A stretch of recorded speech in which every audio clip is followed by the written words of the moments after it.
বন্যা দুর্গতদের উদ্ধার কাজে নামানো হয়েছে হেলিকপ্টার, জানালেন মুখ্যমন্ত্রী অধ্যাপক ডাক্তার মানিক সাহা। আজ শহরের জলমগ্ন এলাকাগুলি পরিদর্শন করে সাংবাদিকদের সঙ্গে কথা বলতে গিয়ে একথা জানান তিনি। মুখ্যমন্ত্রী বলেন, হেলিকপ্টারের মাধ্যমে উদ্ধার কার্য চালানো হবে। তাছাড়া তিনি জনগণকে আতঙ্কিত না হওয়ার জন্য নিরাপদ স্থানে চলে আসার পরামর্শ দেন। মুখ্যমন্ত্রী বলেন, ইতিমধ্যেই কেন্দ্রীয় স্বরাষ্ট্রমন্ত্রী অমিত শাহর সঙ্গে কথা হয়েছে এবং তিনি এনডিআরএফ টিম সহ উদ্ধার কাজে ব্যবহারের প্রয়োজনীয় সব জিনিস পাঠানোর আশ্বাস দিয়েছেন।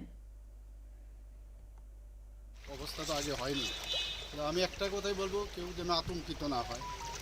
এবং আমরা এর আগেও বারংবার মাইকিং করেছি যে সবাই যেন চলে আসে, ঘর থেকে চলে আসে।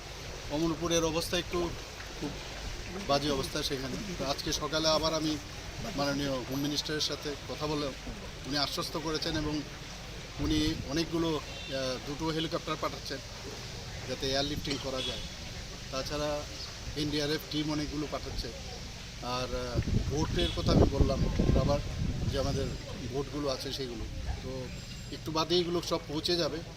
তো সবাই সহযোগিতা করছে, আমাদের অ্যাডমিনিস্ট্রেশন সাথে আছে এবং আমাদের যারা এসডিআরএফ এনডিআরএফ ত্রিপুরাতে দুটো টিম আছে, সবাই মিলে কিন্তু আমরা মানে 24/7 আমরা আছি। আমিও সারা রাত্র ধরে মনিটর করছিলাম।